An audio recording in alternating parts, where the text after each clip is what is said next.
నిర్గమాకాండము 5వ అధ్యాయము.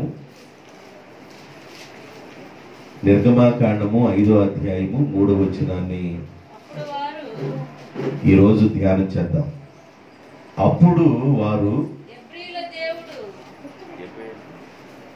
హెబ్రీయుల దేవుడు మమ్ములను ఎదుర్కొనెను. హెబ్రీయుల దేవుడు మమ్ములను ఎదుర్కొనెను. సెలవైన ఎడల మేము అరణ్యములోనికి 3 దినముల ప్రయాణమంత దూరము పోయి మా దేవుడైన యెహోవాకు బలి అర్పించదము. చాలు. చదవబడిన భాగంలో మోషే అహరోన్లు ఫరోతో మాట్లాడుతున్నారు. మా దేవుడు మమ్ములను ఎదుర్కొనబోతున్నాడు. మా దేవుడు మమ్ములను ఎదుర్కొనబోతున్నాడు కనుక మేము వెళ్ళాలి. మేము అరణ్యంలోనికి వెళ్ళాలి. 3 దినాల ప్రయాణం అంత దూరం వెళ్ళి మా దేవుణ్ణి మేము ఆరాధించాలి. ఈరోజు నేనేం చెప్పాలనుకున్నానంటే, దేవుడు మనలను ఎదుర్కొంటాడు. దేవుడు మనలను ఎదుర్కొంటాడు. దేవుడు మనల్ని ఎదుర్కొన్నా, మనము దేవుణ్ణి ఎదుర్కొన్నా ఆశీర్వాదమే. దేవుణ్ణి ఎదుర్కొనే స్థలము, దేవుణ్ణి దర్శించే స్థలము అది దేవాలయం మాత్రమే. దేవుని యొక్క సన్నిధి, దేవుని యొక్క ఆరాధన జరుగుతున్న చోటు మాత్రమే దేవుణ్ణి ఎదుర్కొనే స్థలం. ఆయన ఆలయానికి మనం ఎందుకు వచ్చామంటే దేవుణ్ణి ఎదుర్కొనడానికి. దేవుడు కూడా మనకు ఎదురుగా వస్తాడు. దేవుణ్ణి మనం కలిసినా, మనము దేవుణ్ణి కలిసినా మనకు ఆశీర్వాదం. ఈరోజు ఆదివారం ఆరాధనకి మనం ఎందుకు వచ్చామంటే మనము దేవుణ్ణి ఎదుర్కొనడానికి వచ్చాం. దేవా, నీ సన్నిధికి వచ్చామయ్యా. మా అవసరాలు తీర్చే దేవుడవు, మా కొదువులు తీర్చే దేవుడవు నీవే గనుక నీ సన్నిధికి మేము వచ్చామయ్యా అని మనము దేవుణ్ణి ఎదుర్కొనటానికి వచ్చాము. ఈ ఆరాధనలో దేవుణ్ణి ఎదుర్కొనడానికి మనం వచ్చాం. ఈరోజు దేవుడు కూడా నిన్ను ఎదుర్కొంటాడు. మనము దేవుణ్ణి ఎదుర్కొనడానికి వచ్చాము, దేవుడు కూడా మనల్ని ఎదుర్కొంటాడు. అయితే ఏం జరుగుతుంది? నువ్వు దేవుణ్ణి ఎదుర్కొన్నా, దేవుడు నిన్ను ఎదుర్కొన్నా ఏమో జరుగుతుందో ఈరోజు చెప్తాను. దేవుణ్ణి ఎదుర్కోవడానికి వచ్చిన నీ జీవితంలో దేవుణ్ణి ఎదుర్కొంటే ఏమో జరుగుతుంది, ఏ ఆశీర్వాదం వస్తుంది, ఆ విషయాలు నేను మీకు చెప్పాలని అనుకుంటున్నాను. సామెతల గ్రంథం 7వ అధ్యాయము 15వ వచనం. కాబట్టి నేను నిన్ను కలుసుకొనవలెనని రాగా, నిన్ను ఎదుర్కొనవలెనని బయలుదేరగా నీవే కనబడితివి. నేను నిన్ను కలుసుకొనవలెనని రాగా, నిన్ను ఎదుర్కోవాలని బయలుదేరగా నీవే నాకు కనబడితివి. ఇక్కడ మనం ఈ వాక్యాన్ని దేవునికి గుణాయించుకొని మాట్లాడుకోవాలి, అర్థం చేసుకోవాలి. నేను నిన్ను కలుసుకోవాలని రాగా, నిన్ను నేను ఎదుర్కోవాలని బయలుదేరగా నీవే నాకు కనబడితివి. అయితే దేవుని బిడ్డలారా, దేవుని యొక్క ఆరాధనకు మనం ఎందుకు వస్తున్నామంటే దేవుణ్ణి మనం ఎదుర్కొనడానికి వస్తున్నాం, దేవుణ్ణి కలుసుకొనడానికి వస్తున్నాం. ఒకవేళ అలాగ మనం వస్తున్నప్పుడు దేవుడే నీకు ఎదురొస్తే, దేవుడే నీకు తటస్థపడితే, దేవుడే నిన్ను కలుసుకుంటే, నీవు కూడా దేవుని కలుసుకుంటే ఏమో జరుగుతుంది? ఏమి జరుగుతుంది? ఈ రోజున ఆరాధనకు వచ్చాము, వెళ్ళిపోయాము, ఆదివారం కనుక ఆరాధనకు వచ్చాము, వెళ్ళిపోయామనే ఆలోచనలో లేకుండా ఆదివారం ఆరాధనకు మనం ఎందుకు వచ్చామయ్యా అంటే దేవుని ఎదుర్కొనడానికి వచ్చాం. అయ్యా, నిన్ను ఎదుర్కొనడానికి రాగా నీవే మాకు కనబడితివి. మాకు కనబడ్డావు. కనబడ్డ దేవుడు ఏం చేస్తాడు? కనబడితే దేవుడు ఏం చేస్తాడు? నువ్వు దేవుని కలుసుకుంటే దేవుడు ఏం చేస్తాడు? దేవుడు నిన్ను కలుసుకుంటే దేవుడు ఏం చేస్తాడో ఈ రోజు నీకు అర్థమైతే నీకు ఆశీర్వాదం వచ్చినట్లే. కీర్తన గ్రంథంలోను మరి ఒక మాట ఉంది. 42వ కీర్తన 1-2 వచనాలు. కీర్తన గ్రంథము 42వ కీర్తన 1-2 వచనాలు. తుప్పి నీటి వాగుల కొరకు ఆశపడినట్లు దేవా, నీ కొరకు నా ప్రాణము ఆశపడుచున్నది. నా ప్రాణము దేవుని కొరకు తృష్ణగొనుచున్నది. జీవము కలిగిన దేవుని కొరకు తృష్ణగొనుచున్నది. దేవుని సన్నిధిని నేనెప్పుడు వచ్చేదను? అది మన పాయింట్ మొత్తం అదే. దేవుని సన్నిధికి నేను ఎప్పుడు వచ్చేదను? ఆయన సన్నిధిని నేను ఎప్పుడు కనబడేదను? అందరూ చెప్పండి. దేవుని సన్నిధికి నేనెప్పుడు వచ్చేదను? ఎన్ని గంటలు రావాలి? దేవుని సన్నిధికి ఎన్ని గంటలు రావాలి? ఎన్ని గంటలైతే ఎన్ని గంటలకు రావాలి? 11:30 గంటలకు ఆరాధన. 11:30 గంటలకేనా? 11:30 గంటలకు ఆరాధన స్టార్ట్ అవుద్ది. దేవుని సన్నిధికి మనం 11:30 గంటలకు ఆరాధన స్టార్ట్ అయిన వెంటనే ఒక 10 నిమిషాలు అటు ఇటు రావాలి. రాత్రి వేళ ఇద్దరు బిడ్డలు ఇక్కడ మన మధ్య సర్కస్ చేశారు. ఆ బిడ్డలు ఇద్దరు నేను ప్రారంభించిన టయానికే ఉన్నారు. వాళ్ళకి రాత్రి టైం అర్థమైంది అనుకుంటాను. ప్రారంభించిన టయానికి వాళ్ళు బాప్తిజాలు పొందారు, దేవుని మందిరానికి వెళతారు, చర్చిలకు వెళతారు. అయితే వృత్తిపరంగా వాళ్ళ బ్రతుకు తెరువు కొరకు కాబట్టి పని చేసుకుంటా ఉంటారు. వాళ్ళకు ఒక మందిరం ఉంది, వాళ్ళకు ఒక చర్చి ఉందని రాత్రి నాతో మాట్లాడటం జరిగింది.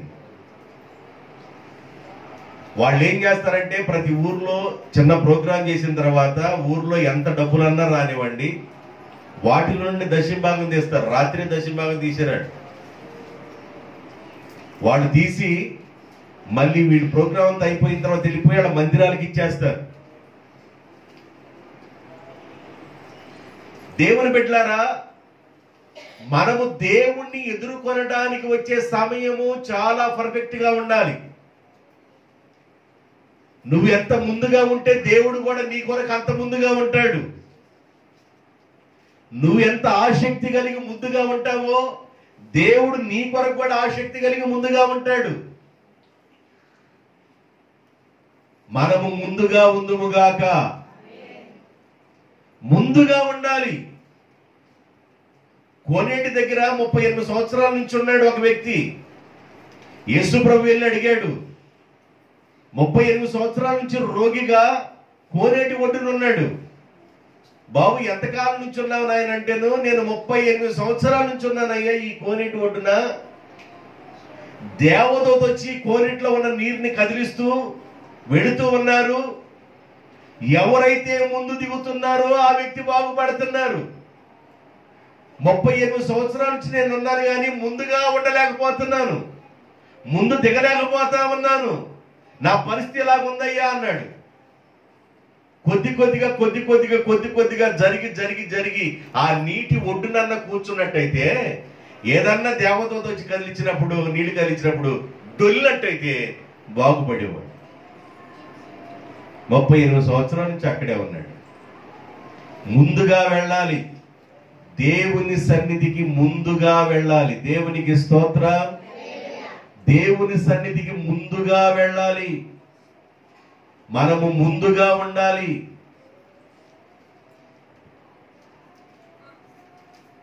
ఉద్యోగస్తులకి తంబ వేయటం పెట్టారు. టయానికి వెళ్ళి తంబేస్తేనే ఆ రోజు డ్యూటీకి వచ్చినట్టంట. తర్వాత సంగతి తర్వాత వెళ్ళిపోయి వాళ్ళు ఏం చేయాలి? ముందు తంబేయాల్సిందే. ఎప్పుడైతే తంబేస్తారో ఆ రోజు ప్రజెంట్ పడుద్ది. టైంలో ఉండాలి. దేవుని సన్నిధికి మనం ఎంతగా ముందుగా ఉంటామో దేవుడు నీ కొరకు అంత ముందుగా వస్తాడు. నువ్వు ఆయన ఎదుర్కొనడానికి మందిరానికి వచ్చావు, ఆయన కూడా నిన్ను ఎదుర్కొనడానికి వస్తాడు. ఆయన కూడా నిన్ను ఎదుర్కొంటే, నీవు ఆయన ఎదుర్కొంటే ఏమి జరుగుతుందో ఈరోజు చెప్తాను. దేవుని సన్నిధిని నేను ఎప్పుడు వచ్చేదను? ఆయన సన్నిధిని నేనెప్పుడు కనబడిదను? అయ్యా, నీ సన్నిధికి రావాలని ఆశపడుతున్నాను.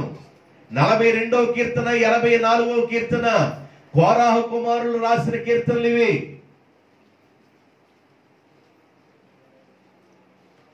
నీ సన్నిధానంలో ఉండాలనుకుంటున్నాను నాయనా. నేను ముందుగా ఉండాలనుకుంటున్నానయ్యా. నేను అందరికంటే ముందుగా నీ సన్నిధికి రావాలనుకుంటున్నాను. ఏదో ఒక ఆదివారము, ఏదో 2 ఆదివారాల ముందుగా రావటం కాదు. మనం తీర్మానం చేసుకోవాలి. 6, 100, 106 అయినా మనం కరెక్ట్ గా పర్ఫెక్ట్ గా 11:30కి ఆరాధన ప్రారంభమైన వెంటనే ఒక 10 నిమిషాలు అటు ఇటుగాను ముందుండాలా? లేదా ఆరాధనకు ముందుగానే నువ్వు వచ్చి కనబడితే ఇంకా మంచిది. ముందుగా ఉండాలి, ముందుగా ఉండాలి. బాపట్లో ఒక ట్రైను 7 గంటలకు రావాలంట. ఎన్ని గంటలకు రావాలంట ట్రైను? 7 గంటలకు రావాలి. అది రైట్ టైంలో రావటంలా. రైట్ టైంలో వస్తే ఆ డ్రైవర్కి ఒక పూల దండేద్దామని ఆ ప్లాట్ఫారం మీద కనిపెట్టి ఎప్పటి నుంచో చూస్తున్నాడంట ఒక వ్యక్తి. ఒకరోజు 9 గంటలకు వచ్చింది, ఒకరోజు 10 గంటలకు వచ్చింది, ఒకరోజు 11 గంటలకు వచ్చింది, ఒకరోజు 12 గంటలకు వచ్చింది. ప్రతిరోజు లేటుగా వస్తుందంట. ఆ ఎదురు చూసే మనిషి ఒకానొక రోజున అది 7 గంటలకు కరెక్ట్గా వచ్చిందంట. ఆ డ్రైవర్కి వెళ్ళి పూలదండేసి చప్పలు కొట్టాడంట. ఏం బాబు, నాకు పూలదండేసావు, చప్పలు కొడుతున్నావు అంటేను, నేను కొన్ని నెలల నుండి చూస్తున్నానయ్యా, 7 గంటలకు రావలసిన ఈ బండి ప్రతిరోజు లేటే, ప్రతిరోజు లేటే. కానీ ఈ రోజు మాత్రం నువ్వు 7 గంటలకు వచ్చావు, అందుకే నీకు పూలదండేసి సత్కరిస్తున్నానయ్యా అని అంటేను ఆ డ్రైవర్ అన్నాడంట, నిన్న 7 గంటలకు రావాల్సిన బండి ఈ రోజు 7 గంటలకు వచ్చింది అన్నాడంట.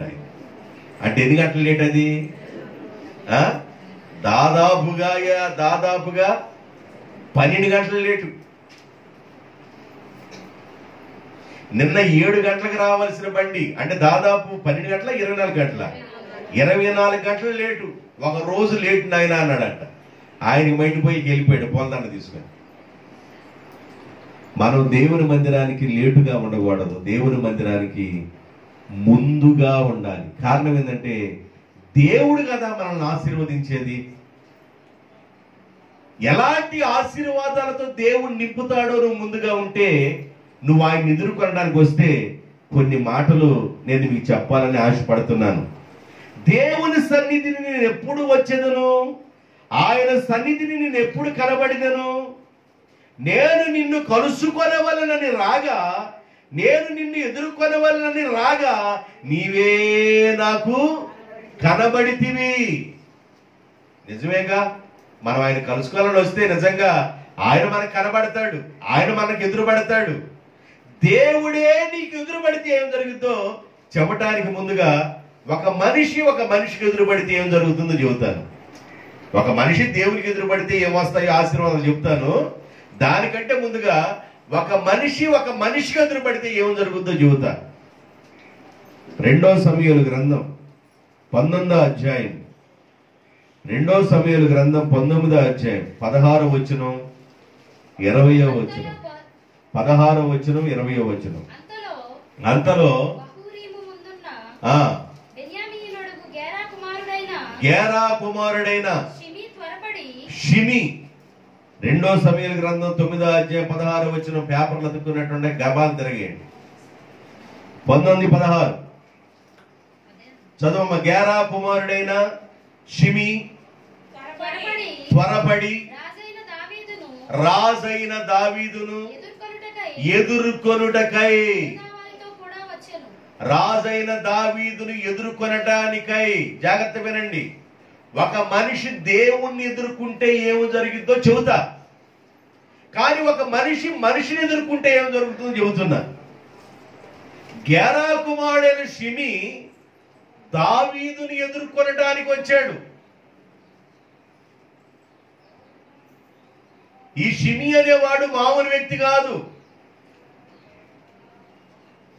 దావీదు కుమారుడైన అబషలోము దావీదు యొక్క సింహాసనం మీద ఆయన కూర్చోనీయకుండా, ఆ సింహాసనం మీద అబషలోము కూర్చొని దావీదు గారిని అడవుపాలు చేశాడు. ఆయన అరణ్యంలోకి వెళ్ళిపోయాడు. అక్కడ బర్జిల్లా ఆయనని పోషించాడు ఆయన. ఈ అరణ్యంలో కొంతకాలం ఉన్న తర్వాత ఈ కుర్చీలో కూర్చున్న కుమారుడుగా ఉన్న అబషలోము అరణ్యములో ఉన్న తండ్రిని చంపాలని వెళ్ళాడు. చంపాలని వచ్చినోడు చంపబడ్డాడు. కుమారుడు చనిపోయాడు. మళ్ళీ సింహాసనం ఖాళీగా ఉంది. కానీ దావీదు కుమారుడు కొట్టగలడు. సింహానే చీల్చేసిన వాడు, తోడేల్నే చీల్చేసిన వాడు, 6 మూరల జానుడున్న గొల్యాతుని హతమార్చిన వాడు. ఇలాంటి వాడు కుమారుడిని కొట్టగలడు. కానీ కుమారుడంటే చాలా ప్రేమ ఎక్కువ. కుమారుడంటే చాలా ప్రేమ ఎక్కువ. అమ్మాయి కూర్చి ఉంది నాకు.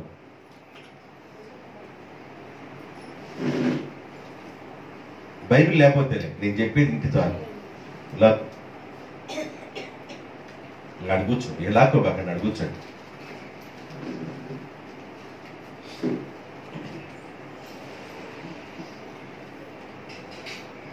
దావీదుకి కుమారుడు అంటే చాలా ఇష్టం.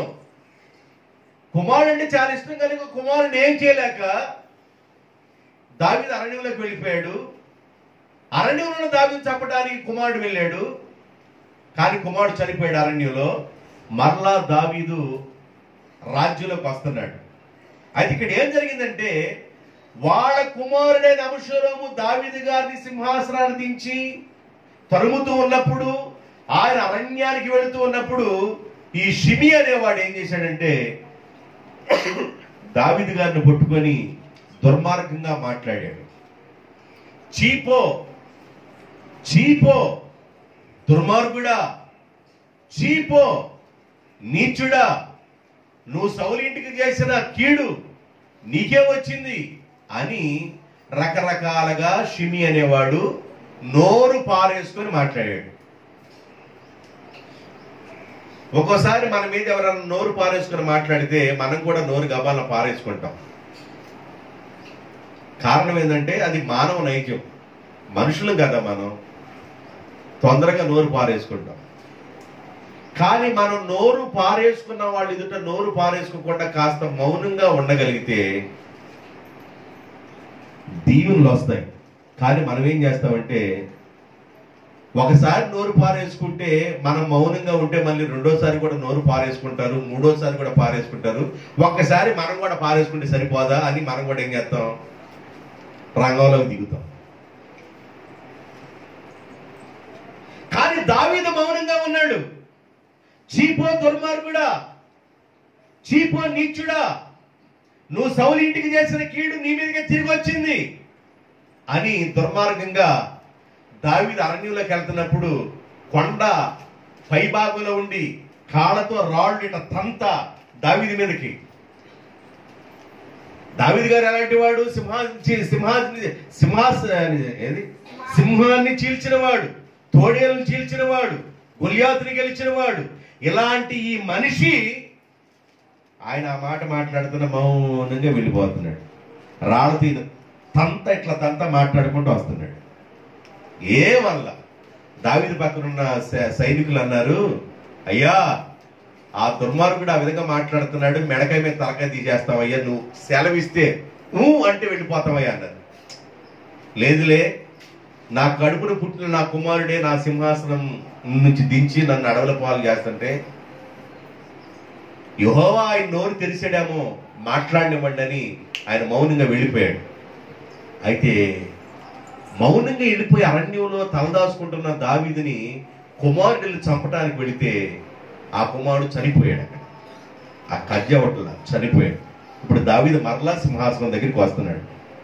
అప్పుడు షిమి అనేవాడు దావీదుని ఎదుర్కొనుటకు రాగా, అయ్యా నేను పొరపాటుగా మాట్లాడానయ్యా, ముందుగా ఒకవేళ గాని నువ్వు మనసులో గాని పెట్టుకున్నట్లయితే నా మెడకాయ మీద తలకాయ ఉండదు నాయన, నువ్వు ఉరి తీసినా తీయొచ్చు, నన్ను చంపేయొచ్చు, నాకు ప్రాణభిక్ష పెట్టయ్యా అని దావీదు భక్తుణ్ణి ఎదుర్కొనటానికి వచ్చాడు. అప్పుడు దావీదు భక్తుడు ఏం చేశాడంటే క్షమించి వదిలేసేసాడు. క్షమించి వదిలేశాడు. ఒక మనిషిని ఎదుర్కొన్నప్పుడు క్షమాపణ జరిగింది. ఎంత దూషించినా క్షమించి వదిలేశాడు. ఇంకొక పాయింట్ చెప్తాను. మొదటి సమూయేలు గ్రంథం 25వ అధ్యాయము 34వ వచనం. మొదటి సమూయేలు గ్రంథం 25వ అధ్యాయము 34వ వచనం. నీవు త్వరపడి నన్ను ఎదుర్కొన పోయిన ఎడల నీకు హాని చేయకుండా నన్ను ఆటంకపరిచిన ఇశ్రాయేలీల దేవుడైన యెహోవా జీవము తోడు తెల్లవారిలోగా నాబాలునకు మగవాడనే ఒకడు లేకుండా పోయేవాడు, కుటుంబాన్ని నాశనం అయిపోయేది అని చెప్పేసి వెళ్ళిపోయాడు. ఇక్కడేం జరిగింది? దావీదు గారినే దూషించాడు. ఎవరు? నాబాల్. ఇప్పుడు షిమికి అది అయిపోయింది. ఇప్పుడు నాబాల్. ఏ బాలు? నాబాల్. అబీగయిలు భర్త నాబాల్ ఎలాంటి వాడంటే ఇతరుల చేత పని చేయించుకుంటాడు కానీ వాళ్ళకి తగినంత సహాయంగానే ఉండడు. నాబాల్ అలాంటి వాడు. అరణ్యంలో నాబాలుకి చాలా గొర్రెలున్నాయి. గొర్రెలున్నప్పుడు దావీదు గారు కూడా అరణ్యంలో ఉన్నాడు సైనికులతో.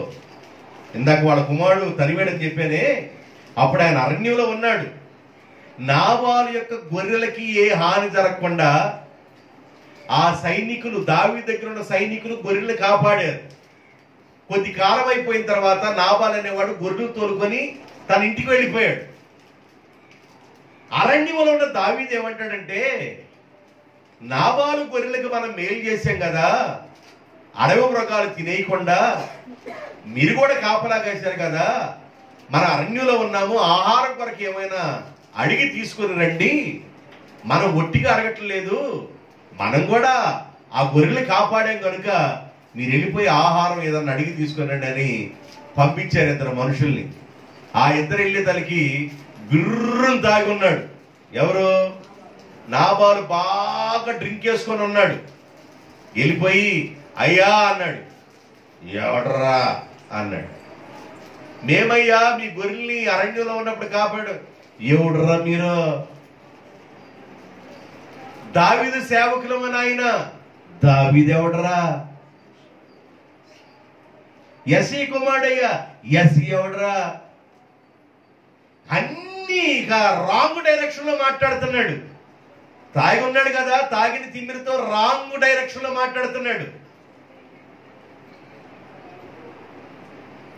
ఇక ఈ ఇద్దరు వెళ్ళిపోయి దావీదు గారు చెప్పాడు, అయ్యా దావీదు ఎవడరా అంటున్నాడు, యెసీ కుమారుడు అంటే యెసీ ఎవడరా అంటున్నాడు, నోటికి ఏది వస్తే అది మాట్లాడుతున్నాడు అయ్యా, ఇష్టానుసారంగా మాట్లాడుతున్నాడు అయ్యా. తనకి దావీదు కోపం వచ్చేసింది.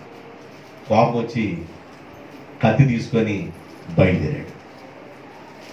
ఎప్పుడైతే ఈయన కత్తి తీసుకొని నాబాల్ని నరికేసి వద్దామని బయలుదేరాడో, నాబాల్ నరకటం దావీదుకి పెద్ద సమస్య ఉంది.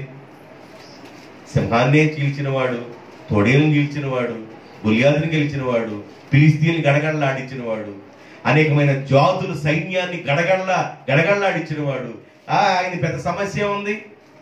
ఈ విషయం తెలుసుకుంది అబీగేలుకి అర్థమైపోయింది, నాబాలు భార్య అయిన అబీగైల్కి అర్థమైపోయి, ఎందుకు అతను సేవకులు ఇచ్చారంటే ఆహారం కొరకు తెమ్మనంటే ఆహారం కొరకు. కానీ ఈమె ఆహారాన్ని సిద్ధపరచుకొని, ద్రాక్ష గెలలు సిద్ధపరచుకొని, రొట్టెలు సిద్ధపరచుకొని, మరి ఇవన్నీ తీసుకొని గాడిద మీద వేసుకొని ఆమె బయలుదేరి దావీదును ఎదుర్కొన్నది. దేవునికి స్తోత్రం, హల్లెలూయా. ఆమె దావీదును ఎదుర్కొని ఏమందంటే, నా ఏలినవాడా, ఈ దోషము నా భర్తదనించొద్దయ్యా, ఈ దోషము నాదనించయ్యా. ఈ రోజు గాని నువ్వు కోపంతో గాని ఇంటికి వచ్చినట్లయితే నా భర్త మెడక మీద తలకాయ ఉండదు నాయన, నువ్వు ఖచ్చితంగా చంపేస్తావు. రాజు ఆయన, కాకపోతే ఇబ్బందిని బట్టి అరణ్యంలో ఉన్నాడు కాబట్టి నాయన ఈ దోషము నా భర్తదనించొద్దయ్యా, ఈ దోషము నాదనించయ్యా అని భర్త భిక్ష పెట్టయ్యా అని చెప్పేసి వెళ్ళింది. ఒక మనిషిని ఎదుర్కొనడం వలన ప్రాణ భిక్ష పెట్టేసి వెళ్ళిపోయాడు. తెల్లారిన తర్వాత విషయం తెలిసి ఆయన గుండె పదిలి ఆయన చచ్చిపోయాడు. కానీ దావీదు మాత్రం ఆయన్ని ముట్టల. ఒక మనిషిని ఎదుర్కోవడం వలన షిమీకి క్షమాపణ దొరికింది, నాబాలుకి ప్రాణ భిక్ష పెట్టేసి వెళ్ళిపోయాడు. నీ కుటుంబంలో మగ అనేవాళ్ళు ఒక్కడు లేకుండా చేసి వెళ్ళిపోదాం అనుకున్నాను, నువ్వు నన్ను ఎదుర్కొనడానికి వచ్చావు కాబట్టి యెహోవా నీకు ఉపకారం చేయనని చెప్పేసి వెళ్ళిపోయాడు. ఇప్పుడు జాగ్రత్తగా వినండి. ఒక మనిషి దేవుణ్ణి ఎదుర్కొనడానికి ఆదివారం ఆరాధనలోకి వచ్చారు. ఆదివారం ఆరాధనకి ఎందుకు వచ్చామంటే, నువ్వు దేవుణ్ణి ఎదుర్కొనడానికి. దేవుడు నిన్ను ఎదుర్కొంటే, నువ్వు దేవుణ్ణి ఎదుర్కొంటే ఏమి జరుగుతుందో నేను చెప్తాను. ఒక మనిషిని ఎదుర్కొనడం వల్ల ఏం జరిగిందంటే, క్షమాపణ జరిగింది, షిమీకి క్షమాపణ జరిగింది, నాబాలుకి ప్రాణభిక్ష పెట్టేసి వెళ్ళిపోయాడు. అంటే ఎదుర్కొనడం ద్వారా వచ్చే ఆశీర్వాదం ఏందో ఒక మనిషిలోనే అర్థమవుతుంది. దేవుని బిడ్డలారా గమనించండి, ఈరోజు జీవము కలిగిన దేవుణ్ణి ఎదుర్కొనడానికి, ఈ రోజున సర్వశక్తిమంతుడైన దేవుణ్ణి ఎదుర్కొనడానికి నువ్వు దేవుని ఆలయానికి వచ్చావు. వచ్చిన నిన్ను దేవుడు ఊరకనే పంపడు. దేవుణ్ణి ఎదుర్కొనడానికి వచ్చిన దేవుడు నిన్ను ఊరకనే పంపడు. ఆయన నిన్ను ఆశీర్వదించి పంపుతాడు. ఎలాంటి ఆశీర్వాదం ఇస్తాడో చెప్తాను. కీర్తన గ్రంథం 21వ కీర్తన 3వ వచనం, శ్రేయస్కరమైన ఆశీర్వాదముతో నీవు అతనిని ఎదుర్కొనుచున్నావు. శ్రేయస్కరమైన ఆశీర్వాదముతో నీవు అతన్ని ఎదుర్కొనుచున్నావు. అతని తల మీద అపరంజి కిరీటము నీవు ఉంచి ఉన్నావు. ఒకసారి నా మాట జాగ్రత్తగా వినండి. పైరెప్ప కిందరెప్ప బతిలాడేవాడు మాత్రం స్తోత్రం చదువు. హల్లెలూయా. నేనేమన్నాను? పైరెప్ప కిందరెప్పన బతిలాడేవాళ్లే చెప్పండి. ఎంత స్పష్టంగా చెబుతున్న వాడు ఏమి అంటారు మీరు? రాజేశ్వరరావు గారు పైరెప్ప కిందరెప్పన బతిలాడుతున్నారు, ఆయన చెప్పలేదే? నేను ఆయన చూస్తాడేమని అనుకున్నా. ఆయన బాగానే ఉన్నాడు, మిగతా వాడు చూసేవాళ్ళు అందరూ హల్లెలూయా అన్నారు. నా నేత్రం అందరి మీద తిరుగుతా ఉంటుంది, మూసి ఎక్కడో తిరిగినట్టు. ఆ ఎవరు వింటున్నారా, ఎవరు వింటలేదా, ఎవరికి అర్థమవుతుందా, ఎవరికి అర్థం కావట్లేదా, ఎవరు ఆసక్తికి చూస్తున్నారా, ఎవరు ఆసక్తికి చూడటం లేదా, నా నేత్రం అందరి మీద తిరుగుతూ ఉంటారు. కొంతమందికి కళ్ళు మూసి వాకింగ్ ఇవ్వటం అవసరం అంట. నేను ఆ మధ్య బాపట్లో ఫలానా పాస్టర్ గారు నుంచున్నాడంటే కళ్ళు మూసి చెబుతాడంట. ఆడి నిద్రపోని ఏడవని ఏమన్నా కానీ ఏం మాట్లాడు కానీ పాస్టర్కి అదేం జబ్బు, పాస్టర్కి అదేం జబ్బు. కళ్ళు మూసుకొని వాకింగ్ ఇవ్వటం ఏంది? అంత్యకాలం కాకపోతే, పోయే కాలం కాకపోతే కళ్ళు మూసి కాదు, కళ్ళు తెరిచి వాకింగ్ చెప్పాలి. ప్రజలందరి వైపు చూడాలా. ఎవరు వింటున్నారు, ఎవరు వింటలేదు, ఎవరికి అర్థమవుతుంది, ఎవరికి అర్థం కావట్లేదు. సేవకుడికి అర్థం కావాలి. కళ్ళు మూసి నేను చెప్పాను అనుకో, ఇప్పుడు నేను కళ్ళు మూసి ఎక్కిన దగ్గర నుంచి మీకు వెళ్ళి చూడకుండా దేవుని ఎదుర్కొనడానికి వచ్చే దేవుని పెట్టలారా అన్నాను అనుకో, ఏంది మా పాస్టర్ గారు కళ్ళే తెరవడా నుంచున్న దగ్గర నుంచే అనుకోరు మీరు. కాబట్టి మీరు కళ్ళు తెరిచి అనాలా, నేను కళ్ళు తెరిచి చెప్పాలా? నేను కళ్ళు మూసుకొని చెబితే మీరు కళ్ళు మూసుకునేనండి. జాగ్రత్తగా వినండి. నీవు దేవునిని ఎదుర్కొనడానికి వచ్చావు. దేవుడు నిన్ను ఎదుర్కొంటే ఏమి జరుగుతుంది? శ్రేయస్కరమైన ఆశీర్వాదముతో నీవు అతనిని ఎదుర్కొన్నావు. ఏ ఆశీర్వాదం అంట? శ్రేయస్కరమైన ఆశీర్వాదం. ఇంగ్లీష్ బైబిల్ ఎవరి దగ్గర ఉందా? శ్రేయస్కరమైన ఆశీర్వాదం. దాంట్లో మంచి వర్డ్ ఉంటుంది ఇంగ్లీష్లో, శ్రేయస్కరమైన ఆశీర్వాదం. ఏ బ్లెస్సింగ్స్ అయ్యి అక్కడ మంచి మాట ఉంటుంది. సరేలే, మీరు సెల్ ఫోన్ చూడకపోయిన పర్లేదు, నాకేదో చూడండి. అయితే శ్రేయస్కరమైన అనగా మంచి ఆశీర్వాదం. నీవు దేవుని దగ్గరికి వచ్చావు కనుక దేవుడు మంచి ఆశీర్వాదాలు తీసుకొని నిన్ను ఎదుర్కొంటాడు. నువ్వు ఆయన ఎదుర్కోవడానికి వస్తే దేవుడు కూడా ఒక మంచి ఆశీర్వాదాలు తీసుకొని నీ దగ్గరికి వస్తాడు. దేవుడు ఒట్టి చేతులతో నిన్ను పంపడు. నేను బైబిల్ మోసుకొని వస్తున్నాను, ప్రార్థన పగల బైబిల్ మోసుకొని వెళ్ళిపోతున్నాను అనుకుంటావేమో. ఇది ఆత్మ సంబంధమైన కార్యం. దేవుని బిడ్డలారా, ఇది ఆత్మ సంబంధమైన కార్యం. నువ్వు బైబిల్ మోసుకొని వచ్చినా, బైబిల్ మోసుకొని వెళ్తున్నా, దేవుని ఆశీర్వాదం నీ మీద పొంగి పొర్లాలా. దేవుని ఆశీర్వాదం నీ మీద పొంగి పొర్లాలి. ఆశీర్వాదాలు ఖచ్చితంగా వస్తాయి. ఏ ఆశీర్వాదం వచ్చిందంటే నువ్వు ఎదుర్కొంటే శ్రేయస్కరమైన ఆశీర్వాదము అనగా మంచి ఆశీర్వాదము.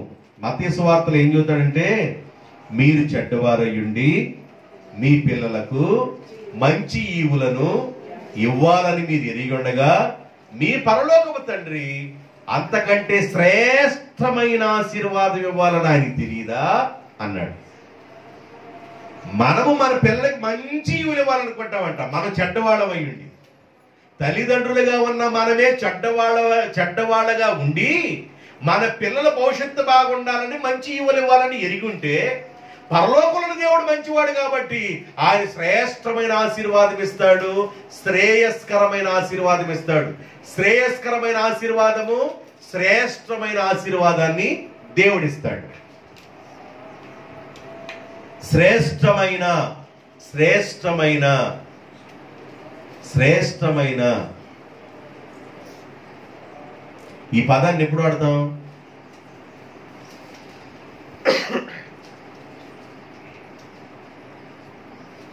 భోజన ప్రియులైతే వాళ్ళు ఏం మాట్లాడుకుంటారంటే, పలానా హోటల్లో శ్రేష్టమైన ఆహారం ఉంటుందండి. వాళ్ళు మాట్లాడుతుంటానికి నోరు కొడతా ఉంటారు. ఒకడు పొద్దాక అదే పద్యం మాట్లాడుతుంది, లేచిన దగ్గర నుంచి ఫలావు పడమే. ఈరోజు మాంసం తిన్నావా? సాయంకాలం పెట్టిన తిన్నావా? రేపు తింటావా? ఎల్లుడి తింటావా? కొంతమందికి 365 రోజులు మాంసం అంటేనే శ్రేష్టంగా ఉంటుంది.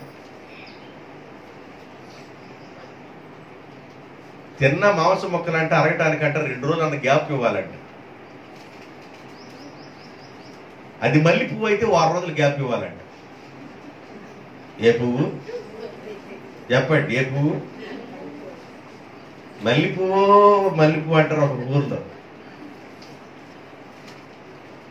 అది 6 రోజులు గ్యాప్ ఇవ్వాలంట మల్లి పువ్వు తీసుకుంటే. ఇంకొక ఊర్లో ఏమని పిలుస్తారు? మిఠాయి మిఠాయి మిఠాయి మిఠాయి మిఠాయి అంటారు మల్లి పువ్వుని.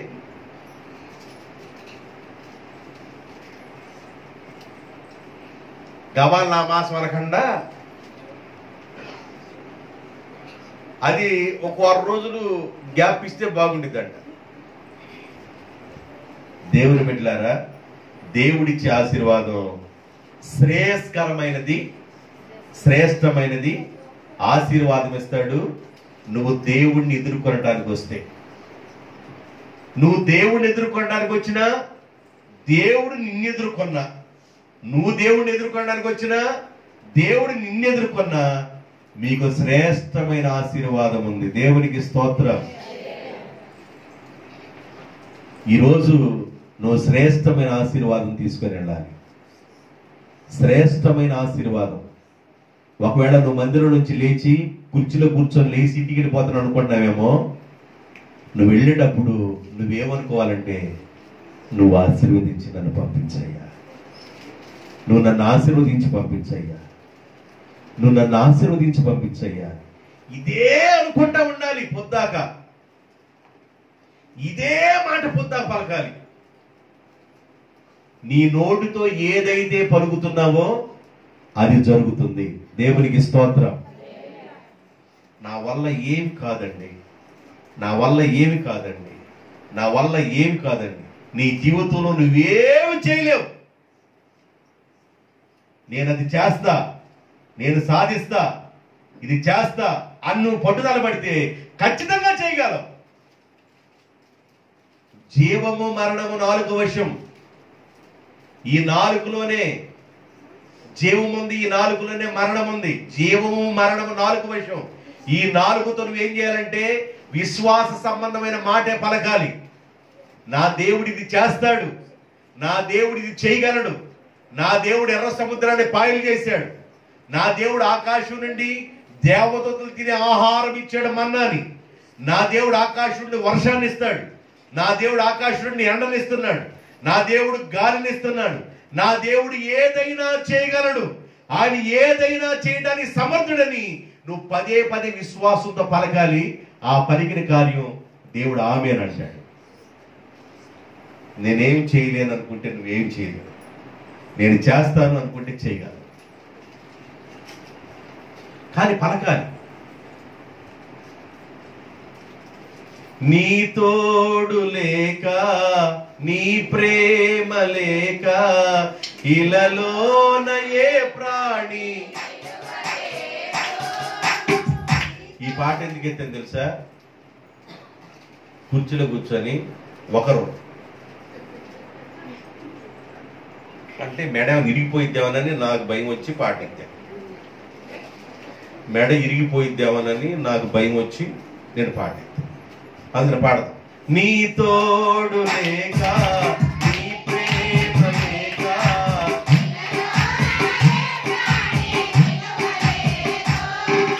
నీ తోడు లేక,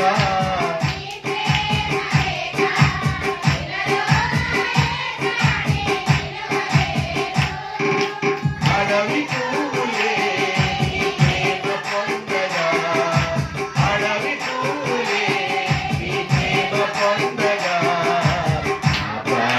ప్రార్థనాలకించుమా ప్రభువా.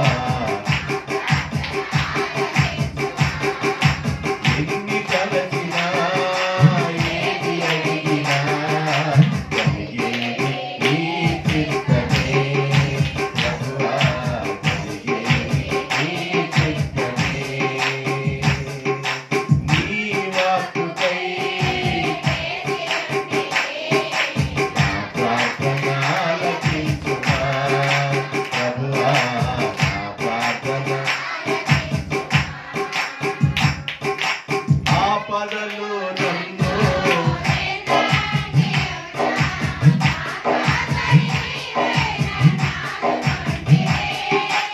ఆపదలు ఎన్నెంటి,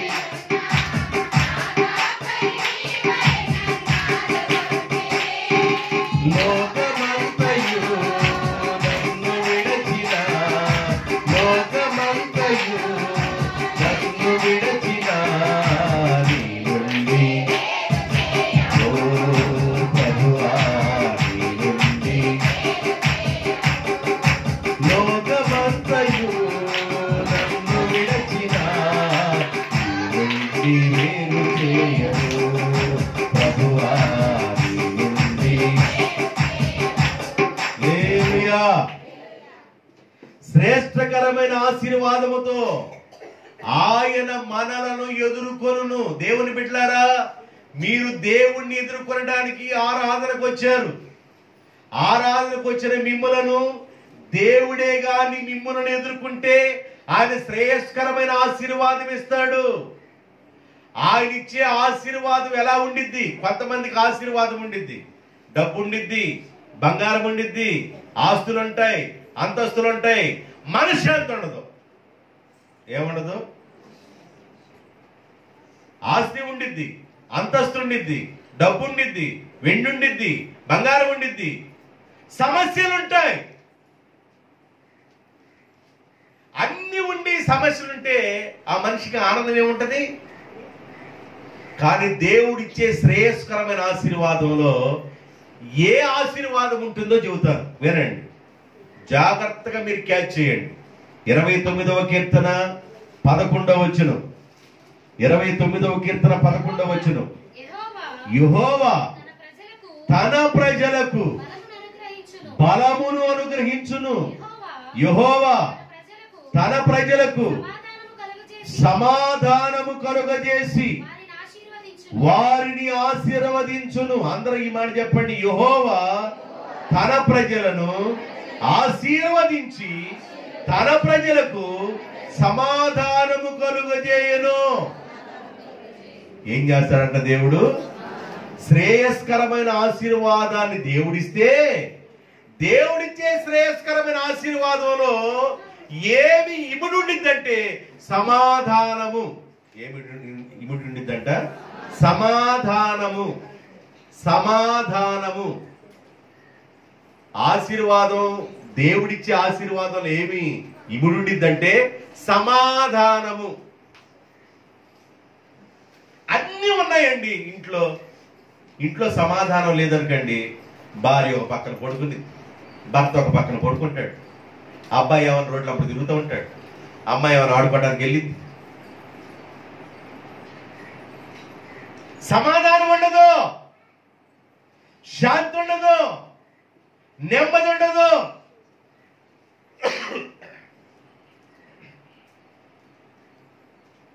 దేవుడిచ్చే ఆశీర్వాదంలో సమాధానం ఉంటుంది. ఏముంటుంది?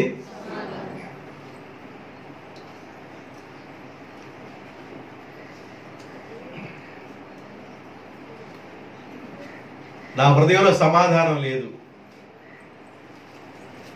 ఒంటి నిండా బంగారం ఉంది అనుకో,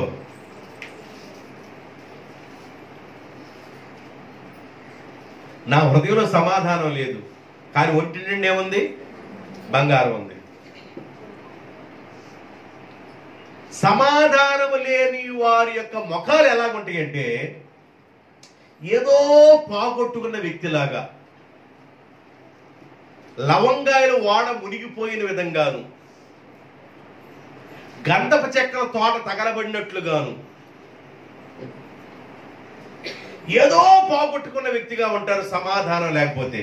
కానీ బైబిల్ చెబుతుంది, దేవుడిచ్చే శ్రేయస్కరమైన ఆశీర్వాదములో, దేవుడిచ్చే శ్రేష్టమైన ఆశీర్వాదంలో ఏమి దాయబడి ఉండిద్దంటే సమాధానము. ఏముండిద్దంట? సమాధానము. సమాధానము. ఈ పేరు పెట్టుకుంటారు కదా, సమాధానము.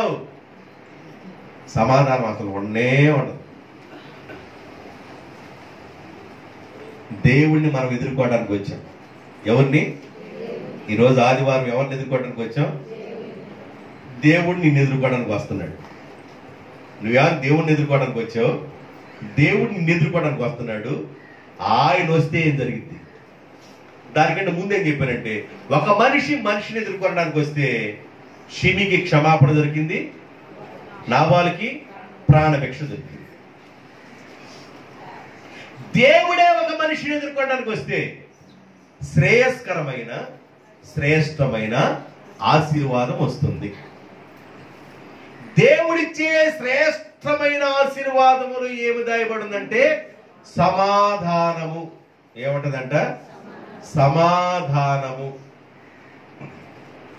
సౌలుతో దేవుడు అన్నాడు, అమాలేకీల ప్రజలందరినీ, జాతి మొత్తాన్ని ఒక్క మనిషి కొట్టినట్లుగా నువ్వు కొట్టొచ్చు, నేను పంపిస్తున్న వీళ్ళు అన్నాడు. ఒకవేళ ఆయన మామూలుగా మానవ నేత్రంతో చూస్తే ఇంత మందిని నేను ఒక్కడి నుంచి ఎట్లా జయించగలను అన్నాడు.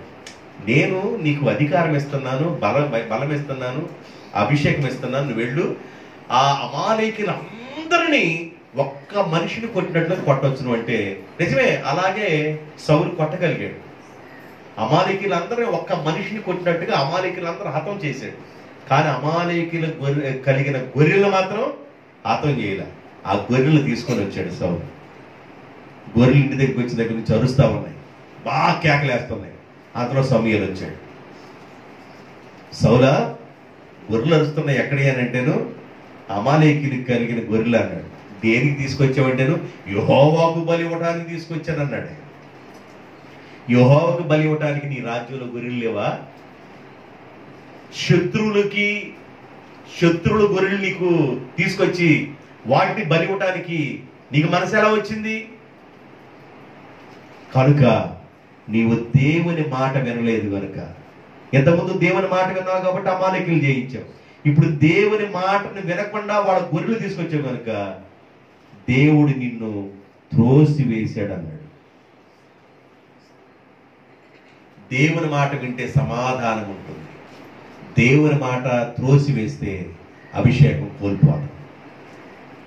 కాబట్టి దేవుడు మనల్ని ఎదుర్కోవడానికి వస్తే శ్రేష్టమైన శ్రేయస్కరమైన ఆశీర్వాదం వస్తుంది. ఆ ఆశీర్వాదంలో ఏమి దాయబడిందంటే సమాధానము. ఏమి దాయబడిందండి? సమాధానం.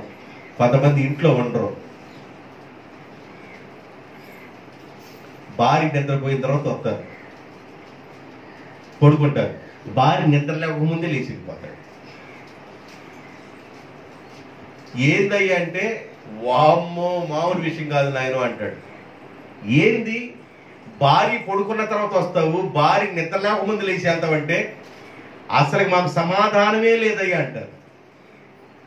భార్యాభర్తల మధ్య సమాధానం ఉంటే వాళ్ళు మజ్జిగన్నం తాగినా సంతోషంగా ఉంటారు. దేవునికి స్తోత్రం, హల్లెలూయా. భార్యాభర్తల మధ్య సమాధానం, కుటుంబంలో బిడ్డలు తల్లిదండ్రుల మధ్య సమాధానం, ఇది చాలా ప్రాముఖ్యమైంది. వాళ్ళిద్దరి మధ్య అన్యోన్యత, వాళ్ళిద్దరి మధ్య ఐక్యత, ఇవి ఇమిడి ఉండాలి. అప్పుడు సంతోషం. అంటే దేవుడిచ్చే ఆశీర్వాదం ఏం కలుగు చేస్తుందంట? సమాధానం కలుగు. సమాధానం లేకపోతే అక్కడే ఉంటాయి. సమాధానం లేని దగ్గర ఏముంటుంది? తిట్టుకోవటం, కొట్టుకోవటం, అరుచుకోవటం, ఇవే ఉంటాయి. కాబట్టి సమాధానం అనేది ఆశీర్వాదం. సంఖ్యాకాండం, నేను వాక్యాన్ని చాలా విషయాలు చెప్పాలనుకున్నాను కానీ చాలిక టైం అయిపోయింది. సంఖ్యాకాండం 6వ అధ్యాయము, సంఖ్యాకాండము 6వ అధ్యాయము 22 నుండి 26 వరకు. యెహోవా మోషేకు ఇలాగు సెలవిచ్చాను, నీవు అహరోనుతోను అతని కుమారులతోను ఇలాగనుము, మీరు ఇశ్రాయేలును ఇలాగు దీవించవలెను. యెహోవా నిన్ను ఆశీర్వదించి కాపాడును గాక. యెహోవా తన సన్నిధి కాంతి నీ మీద ప్రకాశింపజేయును గాక.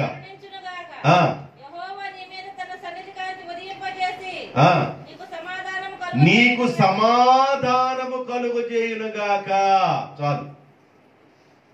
ఆయన సన్నిధి కాంతి నీ మీద ఉదయింపజేసి, ఆయన ఆశీర్వాదం నీకు ఇచ్చి, ఆయన సన్నిధి కాంతి నీ మీద ఉదయింపజేసి నీకు సమాధానం కలుగజేయును గాక.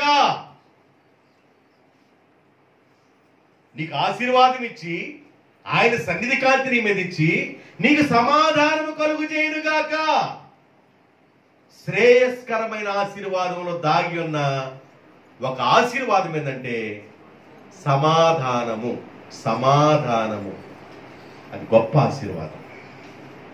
ఇంట్లో అందరి మధ్య సమాధానం కలిగి ఉండటం, అందరూ మంచి భావనతో ఉండటం. భర్త ఒకటి ఆలోచిస్తుంటే భార్య ఒకటి ఆలోచించటం, భార్య ఒకటి ఆలోచిస్తే భర్త ఒకటి ఆలోచిస్తాం.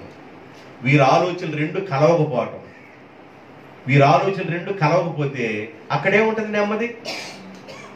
భార్య భర్తలు ఒకే ఆలోచనలో ఉంటే ఆ ఎద్దుల బండి బాగా ఎంత దూరమైనా వెళతాయి. ఒక ఎద్దు ఇట్లు లాగుతా ఉందనుకండి, కాడి కింద పడేసింది తప్ప బండి ముందుకి వెళ్ళదు. కాబట్టి శ్రేయస్కరమైన ఆశీర్వాదములో దాయబడి ఉంది ఏంటంటే సమాధానము. తన సన్నిధి కాంతి నీ మీద ఉదయింపజేసి నీకు సమాధానము కలుగు చేయునుగాక.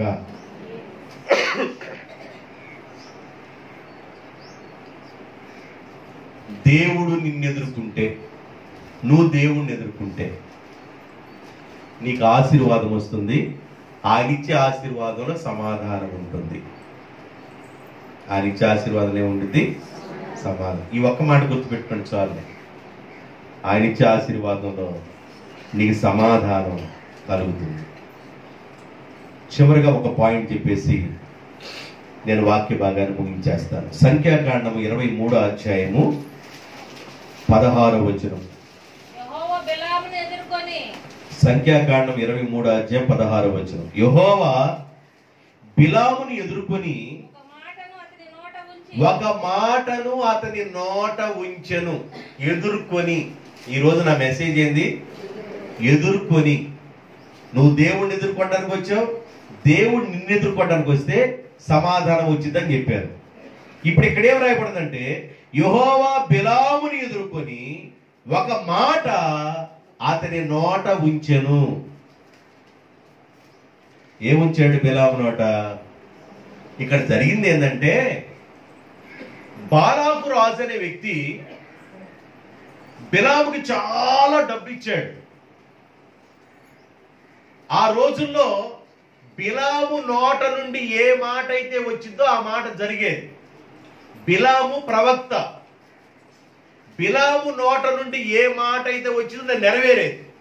అందువల్ల బాలాకు రాజు అనేవాడు ఇజ్రాయేలు ప్రజల్ని శపించమని, ఆయన నోట నుండి శపించమని బాగా డబ్బు ఇచ్చాడు. ఆ డబ్బు తీసుకొని ఇజ్రాయేలు శపించాలని గాడిద మీద బిలాము వెళుతున్నాడు. గాడిద ప్రయాణమై వెళుతున్న రోడ్డు మీద, నేను డబ్బు తీసుకున్నాను కదా బాలాకు రాజు దగ్గర, వాళ్ళు ఎవరైతే నాకు అనవసరం, వాళ్ళు శపిద్దాం అనుకుంటున్నాడు. ఆయన ఇంటి దగ్గరే ఉన్నప్పుడు, బిలాము ఇంటి దగ్గర ఉన్నప్పుడు దేవుడు అన్నాడు, ఒరే బాబు, నువ్వు వెళుతున్న ప్రజలు ఎవరి ప్రజలు అంటే నా ప్రజలు, ఇజ్రాయెల్ ప్రజలు, నా ప్రజలు. వాళ్ళు నువ్వు శపించకూడదు, వాళ్ళు నువ్వు ఆశీర్వదించాలి. నీ నోట నుండి దూషణ మాటలు పలకకూడదు, నువ్వు వాళ్ళని ఆశీర్వదించాలి అని దేవుడు చెప్పాడు. దేవుడు చెప్పినప్పుడు దేవుడి మాట విని ఆశీర్వదిస్తాను ప్రభు అని ఇంటి దగ్గర అనుకున్నాడు. గాడిద మీద వెళ్ళేటప్పుడు ఆయనకు ఒక ఆలోచన వచ్చింది. బాలాకు రాజు డబ్బు ఇచ్చాడు కదా, ఇంత డబ్బు ఇచ్చాడు కదా, ఎట్టగైనా ఆయన మాట వినకపోతే ఆయన బాధపడతాడు, వెళ్ళిపోయి ఒక మాట చెప్పిద్దామలే అనుకున్నాడు మనసులో. అనుకున్న వెంటనే గాడి దాగిపోయింది. అనుకున్న వెంటనే వెళ్ళి గాడి దాగిపోయింది. గాడి దాగిపోతాను, గాడిదని మామూలుగా నెడతన్నాడు, పొమ్మంటున్నాడు ముందుకి, అది వెళ్తల్లా, ఒక్క ఇంచు అంగుళం కూడా వెళ్తల్లా, దాన్ని ఇష్టం వచ్చినట్లుగా కొడుతున్నాడు. దేవుడు గాడిద నోరు తెరిచాడు. గాడిద నోరు తెరిచింది, ఏమయ్యా ప్రవక్త, ఇంతవరకు నువ్వు నా మీద ఎక్కావు, నిన్ను మోస్తా ఉన్నా, ఎప్పుడైనా నిన్ను మొయ్యకుండా ఉన్నానా? నీ ఇష్టం వచ్చినట్లుగా చిత్రహింసలు చేసి నన్ను కొడుతున్నావే, నా ఎదురు దేవుడున్నాడు అని అంది గాడిద. అప్పుడు ఈయన కళ్ళు తెరవబడితే కట్టుకొని తీసుకొని దేవుని దోత నిలబడి ఉంటే, అయ్యా క్షమించయ్యా, నా మనసులో శపిద్దామని ఆలోచన వచ్చిందో రాలేదో, గాడిద ఆగిపోయింది నాయన, నా కళ్ళు తెరవబడకపోయింది నాయన, క్షమించయ్యా, ఆ బిడ్డలు నిన్ను దూషించను, శపించను, దీవిస్తానయ్యా అని ఎప్పుడైతే అనుకున్నాడో గాడిద మళ్ళీ ప్రయాణం. గాడిద వెళ్ళిపోతా ఉంది. గాడిద మీద ఈయన కూర్చున్నాడు, వెళ్ళిపోయాడు. ఇజ్రాయెల్ ప్రజల దగ్గరికి వెళ్ళాడు. బాలాకు రాజు కూడా వచ్చాడు. బాలాకు రాజు అంటున్నాడు, నోరుగరు. ఈయన నోరుగరు అంటే ఇక్కడ రాయబడిన మాట ఏంటంటే, యెహోవా బిలాముని ఎదుర్కొని ఒక మాట అతని నోట ఉంచెను. ఒక మాట అతని నోట ఉంచెను. ఏ మాట ఉంచాడు? దీవించబడును గాక. ఇక ఇదే, ఇక నోరు జరిగితే దీవించబడును గాక. ఇక శాప వచ్చిన రాట్లా. బిలాం పక్కన బాలాకరాజు అంటాడు, అయ్యా ఈ తూర్పు వైపున ఉన్న ఇజ్రాయేల్ ప్రజల్ని శపించన్నాడు. తూర్పు వైపు వెళ్ళి ఇజ్రాయేల్ ప్రజలు ఆశీర్వదించబడుతురుగాక అన్నాడు. ఏమయ్యా నీ డబ్బు ఎందుకు ఇచ్చాను, అసలు నిన్ను ఇక్కడ దాకా ఎందుకు తీసుకొచ్చాను అని అంటే, ఏమనయ్యా నోరు తెరుతుంటే ఇదే మాట వస్తుంది తప్ప శాపం రావట్లేదయ్యా అన్నాడు. తూర్పు వైపు ఉన్న వాడిని ఆశీర్వదించావు, ఇదిగో ఈ ఉత్తరం వైపు ఉన్న వాళ్ళ దగ్గరికి వెళ్ళిపోయి వాళ్ళని శపించయ్యా అన్నాడు. ఉత్తరం వైపు వెళ్ళిపోయి యెహోవా మిమ్ములను అధికంగా ఆశీర్వదించునుగాక అన్నాడు. ఏందయ్య ఈ మాట పలుకుతామంటే ఇదే మాట వస్తుందయ్యా, ఇంకో మాట రావట్లేదు అన్నాడు. తూర్పు పడమర ఉత్తర దక్షిణ దిక్కులు తిరిగి ఇజ్రాయెల్ ప్రజలను దీవించాడు తప్ప శాపం రానే రాల. కారణం ఏంటంటే యెహోవా మనలను ఎదుర్కొనడానికి వచ్చినప్పుడు మన నోట నుండి దీవెన వచనాలే పలకాలి. ఇది రెండో పాయింట్. ఏం పలకాలి? దీవెన వచనాలు. యెహోవా నిన్ను దీవించునుగాక అను, తప్పేముంది? యెహోవా మిమ్ములను ఆశీర్వదించునుగాక, యెహోవా మీ పిల్లలను ఆశీర్వదించునుగాక, యెహోవా మీ పొలాన్ని ఆశీర్వదించునుగాక, యెహోవా మీ గొర్రెలను ఆశీర్వదించునుగాక, యెహోవా మీ గేదెలను ఆశీర్వదించునుగాక, యెహోవా మీ కలిగిన సమస్తాన్ని ఆశీర్వదించునుగాక అని నీ నోటితో పలుకు. ఏమైనా బంగారం ఏమైనా ఓడుతుందా? ఒక్క మాట పలుకు. నీ నోట నుండి పలికే ఆశీర్వాదం ఎదుటోళ్ళ మీదకి వెళ్ళిద్ది. శాపాన్ని పలకకూడదు. ఏం పలకకూడదంట? శపించకూడదు. యెహోవా మనల్ని ఎదుర్కొనడానికి వచ్చినప్పుడు మన నోట ఆశీర్వాద వచనమే పలకాలి. ఆశీర్వాదం వచనమే పలకాలి, శాపాన్ని పలకకూడదు. రెండు మాటలు చెప్పాను మిమ్మల్ని. మనిషిని ఎదుర్కొన్నప్పుడు క్షమాపణ ప్రాణభిక్ష దొరికింది. మనిషి దేవుణ్ణి ఎదుర్కొన్నప్పుడు శ్రేష్టమైన ఆశీర్వాదం వచ్చింది. ఆశీర్వాదంలో దాయబడి ఉన్నది ఏంటంటే సమాధానము. ఇప్పుడు బిలాము నోట దేవుడు ఎదుర్కొన్నప్పుడు బిలాముని ఆయన నోట దేవుడు ఏముంచాడంటే ఆశీర్వాదము. ఎంతవరకు మీకు చాలు. మొక్కలుగా 4 పాయింట్లు 3 పాయింట్లు చెప్పాను, అవి గుర్తుపెట్టుకోండి. కాబట్టి దేవుని బిడ్డలారా, నీ నోట నుండి మనుషులను దీవించు తప్ప శపించొద్దు. శాపం వచ్చిన పలకబాకండి. దేవుడు నిన్ను ఎదుర్కొన్నాడు, నీ మీద సమాధానం ఉండాలని ఎదుర్కొన్నాడు, నీ మీద ఆశీర్వాదం ఉండాలని ఎదుర్కొన్నాడు, నీ మీద శ్రేష్టమైన ఆశీర్వాదం ఉండాలని ఎదుర్కొన్నాడు, శ్రేయస్కరమైన ఆశీర్వాదం ఉండాలని ఎదుర్కొన్నాడు. అందువల్ల నీ నోటితో దూషించొద్దు, నీ నోటి ద్వారా ఆశీర్వదించు. దేవుడి మాటలు దీవించునుగాక. అందరూ తలలు వంచండి, చిన్న ప్రార్థన చేద్దాం. తలలు వంచండి, చిన్న ప్రార్థన చేద్దాం.